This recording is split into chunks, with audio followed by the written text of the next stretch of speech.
Promise me you'll always tell me the truth, Ryan. She whispered it on their first date, not knowing that one day the entire office would believe a lie instead. When love met jealousy inside a Nebraska law firm, one man's honesty was put on trial with everything to lose. Before we begin, please like, subscribe, and tell me in the comments where are you watching from. United States, Canada, Malaysia, UK, Australia, Jamaica. The morning sun spilled over Omaha's quiet suburbs, brushing the rooftops with a soft golden light. Inside a modest two-bedroom house, the smell of pancakes filled the air while 37-year-old Ryan Peters hummed an old Luther Vandross tune, flipping breakfast for his 12-year-old daughter Lydia. "Dad, you burned one again," Lydia giggled, poking at the slightly crisp edge. Ryan laughed, brushing flour off his arm. "That's called flavor, baby girl, Chef Ryan's special." Their mornings were sacred, laughter, old-school R&B, and coffee brewing strong enough to wake the whole block. Ryan wasn't rich, but he was content. A steady job as an accountant at Midland and Hart Law Associates paid the bills, and every night ended with Lydia's homework and his quiet prayers for a better tomorrow. But there was always that small ache, the space her mother used to fill. Maya had left when Lydia was barely 3 months old, choosing graduate school in Canada over the struggle of early parenthood. Ryan didn't hate her, he just couldn't understand her. He raised Lydia on his own, learning to braid hair, pack lunches, and fix tears with humor instead of bitterness. That morning, as he buttoned his blue shirt and adjusted his tie, Lydia watched him with that same amused grin. "You're dressing nice today, got a meeting?" Ryan chuckled, "Just work, kiddo, gotta look sharp when you're crunching million-dollar numbers." What he didn't say was that today was the first day of the firm's new hire orientation. A young attorney named Haley Scott was joining their team, and for reasons he couldn't explain, he felt nervous. He'd seen her name in the internal email, and somehow it stuck with him. The law firm sat in downtown Omaha, a glass and steel fortress against the winds that carried the scent of cornfields and city grit. Ryan parked his old Ford Fusion in the back lot, adjusting his tie again in the reflection of the window. Inside, the office buzzed with the Monday rhythm, printers whirring, phones ringing, people rushing past with lattes and deadlines. Ryan's desk sat near the corner, neat and humble, the kind of workspace that said professional but not trying too hard. Then she walked in. Haley Scott. Late 20s, auburn hair tied neatly in a bun, eyes bright with that mix of ambition and warmth that makes people stop mid-sentence. The partners led her around for introductions, but when her gaze landed on Ryan, calm, polite, sleeves rolled just above the wrist, she smiled. And it wasn't a polite smile, it was curious. "Ryan Peters," he said when she reached his desk. "Accounting, if you ever need to find where the firm hides its real money, I'm your guy." Haley laughed, that musical kind of laugh that lingers. "Good to know, I'll keep your secret." The rest of the day passed in blinks, polite chatter, shared jokes by the coffee machine, and the casual rhythm of two people finding common ground without even trying. By lunch, half the office had already noticed. By the next morning, the whispers began. A week later, Ryan and Haley had fallen into a quiet routine: morning greetings, coffee refills, the occasional lunch together at the diner across the street. She told him about her law school days in Denver, her love for poetry, and her fear of failing in a big firm. He told her about Lydia, about long nights balancing checkbooks and bedtime stories. It wasn't love yet, but something close enough to scare them both. Then came the glances from across the room, especially from one corner office. Pamela Reyes. She was a senior partner, mid-50s, always impeccably dressed, her lipstick sharp as her words. She had built her career on fear and influence, and Ryan had always kept a respectful distance. But lately, Pamela's eyes lingered longer than before. One afternoon, she stopped by his desk, leaning casually against the frame. "Ryan, I've been meaning to tell you, the partners appreciate your discipline. Not many men these days keep things so clean." Her tone was laced with something unspoken. Ryan smiled politely. "Thank you, ma'am, just doing my job." Her smile didn't reach her eyes. "I like a man who knows his place." The words hung heavy between them. That night, Ryan drove home under the fatting pink Nebraska sky, his mind tangled between Haley's smile and Pamela's stare. Lydia noticed it instantly. "You look like you're thinking too hard again, Dad." He grinned, "Just grown-up stuff, pumpkin." She rolled her eyes. "If it's about a lady, just say so. Grandma says men get weird when they're in love." He laughed so hard he nearly missed the driveway. Later, as he tucked her into bed, he thought about how strange it felt to want something for himself again. For years, his life had been about survival, about keeping the peace and staying humble. But for the first time, he wanted more. He wanted companionship. He wanted Haley. And yet, deep down, a quiet instinct warned him something was coming. A storm that would shake every brick of his simple, decent life. The sound of laughter drifted through the office corridor, Haley's laugh, soft but alive, spilling from the break room. Ryan leaned against the counter, stirring sugar into his coffee, trying to act casual even though his heart was racing like he'd just run a mile. "You really don't drink iced coffee?" Haley teased, raising her cup. "Black coffee, no sugar," Ryan said with a grin. "I'm old school, I like my caffeine like I like my mornings, quiet and hot." She smirked. "That sounded way smoother than you think it did." Their connection had become the worst-kept secret in the firm. It started innocent, late-night texts about deadlines, then jokes, then good mornings before either of them clocked in. Now, 2 months later, there was no denying it. They were falling for each other. Ryan hadn't felt this way in years, not since college, not since Maya. Haley wasn't loud or flashy, she was steady, sharp, and kind. She dropped by his desk just to ask how Lydia's science project was going or if he'd eaten lunch yet. In a world where everyone seemed to take, Haley gave time, energy, attention. One Friday night after work, Ryan finally asked her out. It wasn't planned, it just happened. He walked her to her car under the pale glow of the parking lot lights, the air cool and sweet after a long Nebraska day. "Hey Haley," he said, rubbing the back of his neck. "I was thinking maybe dinner tomorrow, no work talk, no clients. Just food and bad jokes." She paused, biting her lip, then smiled. "You're lucky I like bad jokes." They went to a small, family-owned Italian restaurant tucked between two antique shops downtown. It wasn't fancy, but it was warm, string lights on the ceiling, Sinatra playing low, waitresses calling everyone hun. Haley looked stunning in a soft blue dress, her hair loose, her laughter bright. Ryan told stories about growing up in Omaha, about his grandmother who used to pray over every meal like it was the Last Supper, and how he once broke a window trying to practice basketball indoors. Haley laughed until her mascara ran. By dessert, she reached across the table and said quietly, "You make it feel easy, Ryan. Everything with you feels calm." He didn't know what to say, so he just held her hand. When he dropped her off that night, she leaned in and kissed him on the cheek. "Good night, Mr. Peters." And for the first time in years, Ryan went home smiling so wide that Lydia, still awake watching cartoons, raised an eyebrow. "Dad, who's making you act like you're in a Hallmark movie?" By the next week, their relationship had deepened. Coffee dates turned into movie nights. Haley started spending weekends helping Lydia with homework, and Lydia, the fierce, protective daughter that she was, actually liked her.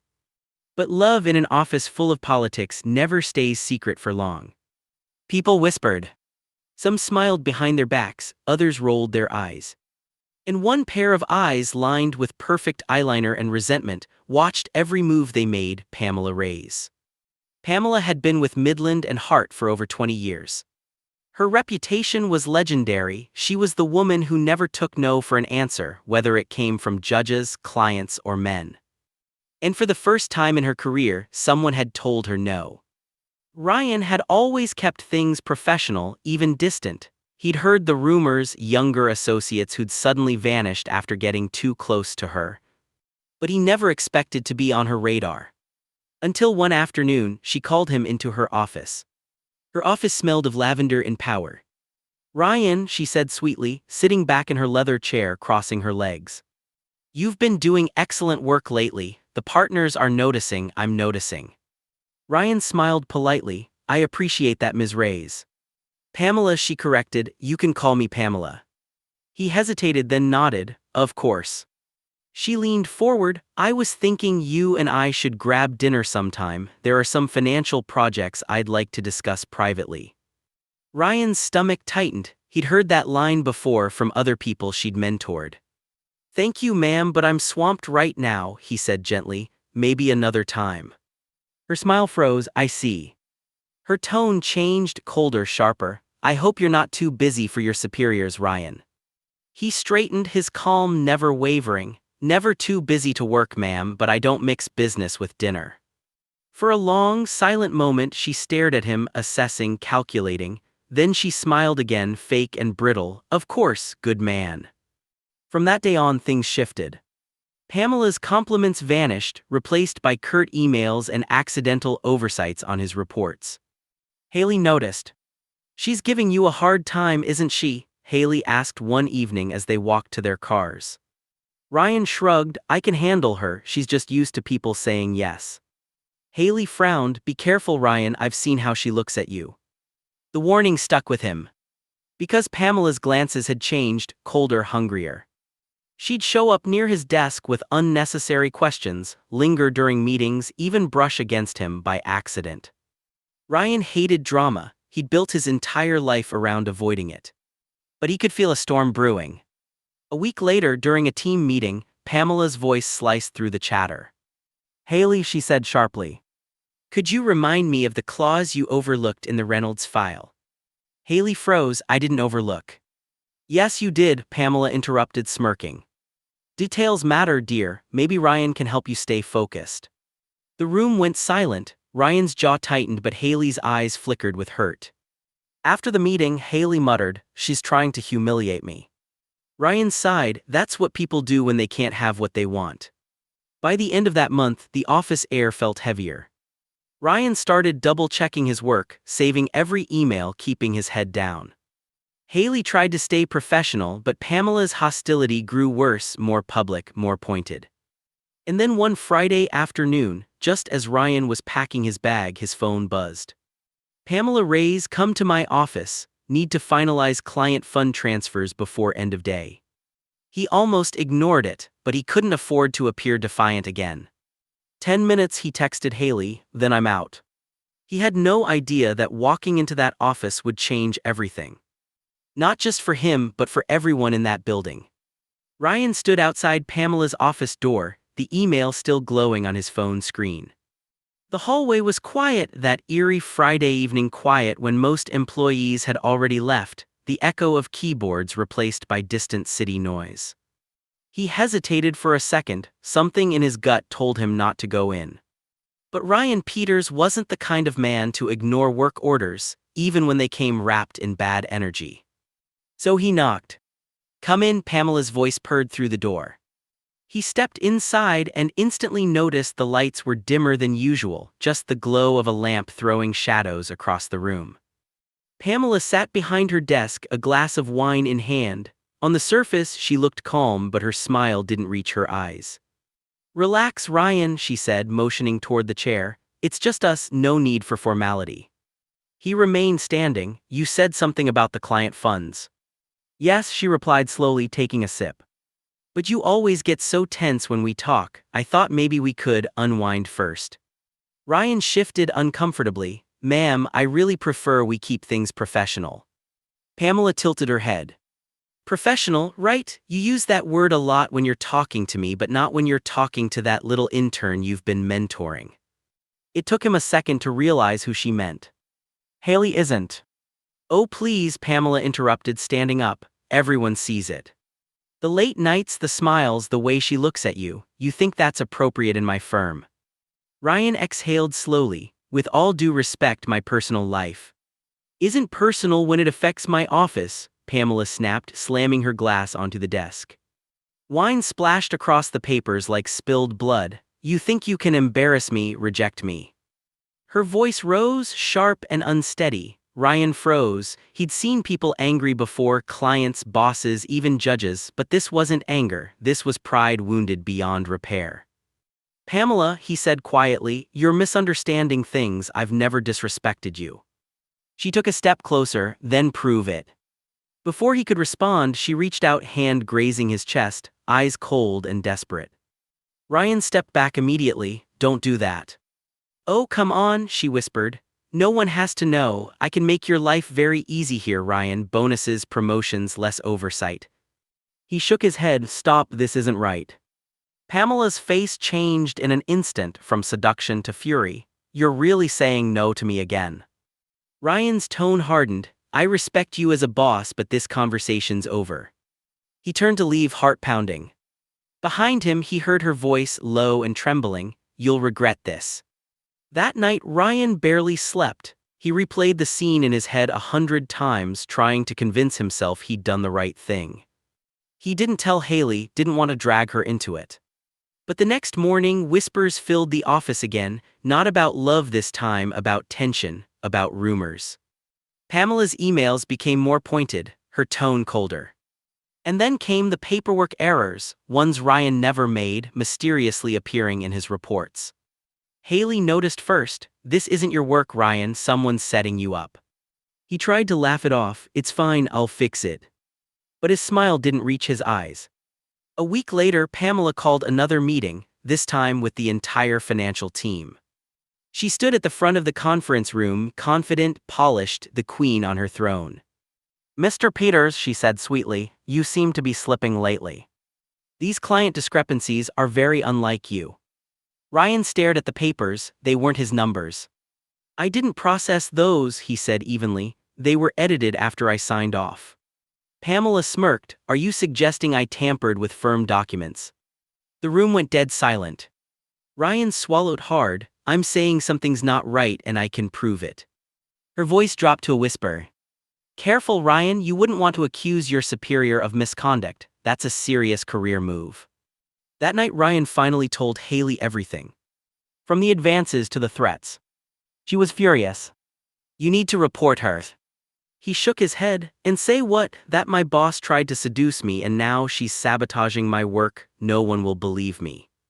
"You've seen how people look at me, Haley, the black guy in accounting who got too close to the new lawyer. They'd twist it before I even opened my mouth." Haley's eyes filled with tears. "Then record her, you need proof." Ryan thought about it for a long time. And the next day, while browsing electronics for Lydia's science fair project, he saw it, a sleek pair of prescription glasses with a built-in camera. Lydia had laughed when he tried them on. "You look like a secret agent, Dad." He smiled. "Maybe I'll need them one day." That one day came sooner than he thought. The following Friday, another message from Pamela. "Come to my office at 5, need your help with client reconciliation, urgent." Ryan stared at the text for a full minute. Then he reached into his drawer, pulled out the glasses, and whispered to himself, "Just in case." He walked down the hall, every step echoing like thunder in his chest. He knocked once. "Come in," Pamela called. When he stepped inside this time, the sight stopped him cold. Pamela was standing near her desk, completely naked. Ryan froze, eyes wide, hands instantly raised. "Pamela, what the hell are you doing?" She smiled slowly. "You wanted proof, didn't you? Here it is." "This isn't funny," he said, voice trembling with anger. "Oh, I'm not laughing." She stepped closer, the air thick with tension. "You either take what I'm offering or you lose everything, simple." Ryan backed toward the door. "You've lost your mind." And that's when she screamed. "Help, he's trying to rape me." The sound tore through the office, footsteps thundered in the hall, doors flew open. Within seconds, people crowded the doorway, Haley, the interns, even the security guard. Pamela clutched a robe around herself, sobbing hysterically. Ryan stood frozen, his entire world collapsing. The guards grabbed him, the looks on his coworkers' faces said it all: shock, disgust, betrayal. Haley's eyes met his, wide with disbelief. "Ryan." He didn't speak. He didn't fight. Because he knew the truth was already recorded right there, behind the lens of his glasses. The scene ended with police sirens wailing in the distance and Ryan being escorted out of the building, his name already stained before the evidence could speak. In that moment, every dream he'd built, his job, his reputation, even Haley's trust, hung by a thread thinner than air. But somewhere deep inside, Ryan knew this wasn't over. He'd been underestimated his whole life, as a father, as a man, as a black professional in a white-collar world. And this time he had the receipts. Sometimes life can flip on you in one moment, one choice, one scream, one lie. And if you've ever been wrongly accused, if you've ever been silenced when you told the truth, then you know what Ryan felt that night. So before we move to the next phase, before we see how the truth explodes through that law firm, take a second to breathe. Hit that subscribe button not just to hear what happens next, but to stand with every person who's ever been framed, doubted, or silenced. Because trust me, you're going to want to see how Ryan turns the tables next. The cold metal cuffs clicked around Ryan's wrists like punctuation marks on a sentence he didn't write. Outside the law firm, the late afternoon Nebraska sky had turned a moody gray, wind brushing through the streets as the flashing red and blue lights painted his face in guilt he didn't deserve. "Sir, please cooperate," one of the officers said, guiding him toward the car. Ryan didn't resist, he just kept breathing, slow and controlled, because panic wouldn't help him now. He could see faces pressed against the office windows, coworkers he'd eaten lunch with, people who'd laughed at his jokes, now whispering behind glass. And there, standing near the door, was Haley. Tears streaked her face as she watched him get taken away. She didn't say a word, but the look in her eyes said everything: confusion, hurt, and that faint shadow of doubt that hurt him more than the cuffs ever could. Inside the interrogation room, everything smelled of bleach and tension. The white walls seemed to close in, the hum of the fluorescent light buzzing in his skull. The officer, a middle-aged man with tired eyes, leaned across the table. "Ryan Peters, you're being accused of attempted sexual assault on your supervisor, Pamela Reyes." Ryan closed his eyes. "That's not what happened." "Then tell us what did." "She set me up," Ryan said, voice calm but heavy. "I walked into her office to handle client funds like she asked. She was naked when I walked in. I told her to stop and leave me alone, then she screamed." The officer leaned back, skeptical. "You're saying your boss, a senior partner, stripped down just to frame you?" "Yes," Ryan said simply, "and I can prove it." The detective frowned. "How?" Ryan motioned toward his glasses. "That's a recording device, it captured everything." The officer blinked, surprised, then he called another cop into the room. "Bag the glasses, let's see what we've got." Meanwhile at the firm, chaos had erupted. Employees whispered in clusters, torn between gossip and guilt. Pamela sat in her office, now draped in a blazer, fake tears streaking her mascara. I didn't expect him to do that," she murmured to the managing partners, playing the victim perfectly. But there was one person who didn't buy it: Haley. She'd seen the look in Ryan's eyes as he was led away, and something inside her refused to believe he could ever do what Pamela claimed. She went to Pamela's office quietly, scanning the room. The desk was messy, drawers half open, papers scattered, but something felt off. Why was there only one wine glass on the desk when the story Pamela told was that they'd been drinking together before the attack? Her gut twisted, something wasn't adding up. Back at the precinct, the officers huddled around a laptop as the video began to play. The footage was shaky at first: Ryan walking down the hall, the faint hum of the office air conditioning, his soft sigh before he knocked on Pamela's door. Then they saw it. Pamela standing there completely naked. Her voice, her movements, every word she said. And most importantly, the moment Ryan raised his hands, backed away, and said, "This isn't right." Then came her scream. The officers' expressions changed instantly, disbelief to anger to disgust. "Jesus Christ," one muttered, "she really tried to pull this off." Ryan sat quietly as they replayed it again, not for satisfaction but for relief. Because for the first time since those handcuffs closed, someone else could finally see the truth. Within hours, Pamela was called down to the station. She arrived confident, lawyered up, ready to twist the story again. But the moment they hit play, that confidence cracked. She tried to argue, "That's illegal surveillance." But the detective shut her down. "You called him into your office under work pretenses. He didn't know you'd be naked. This footage just saved an innocent man from prison."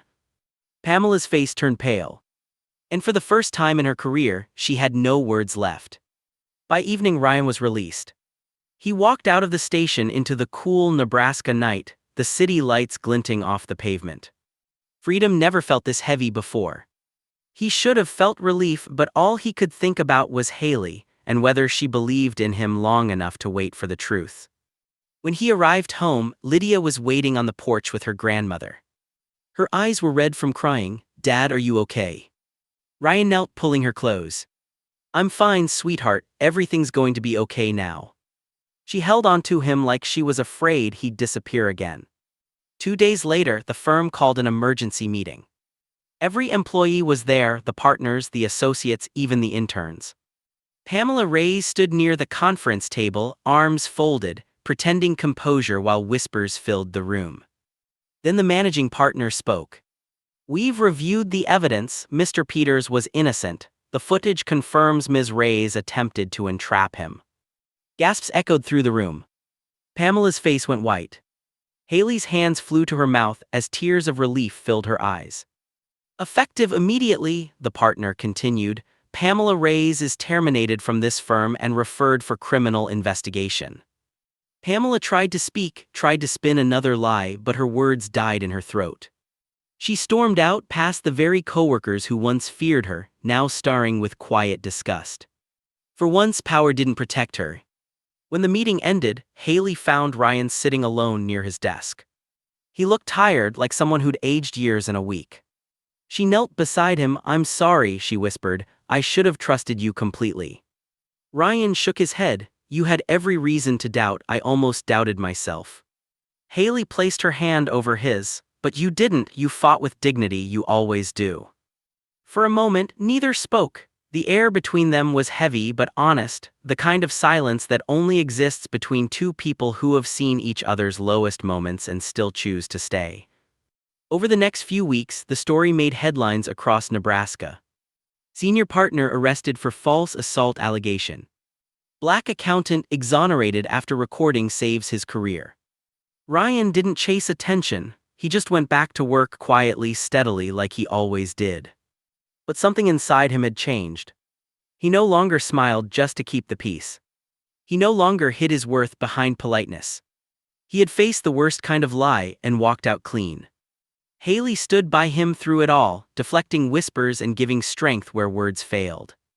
And though the road ahead was still uncertain, Ryan finally felt free, not just from accusation, but from the fear of being unseen. Because this time, everyone had seen the truth. And it was brighter than any lie.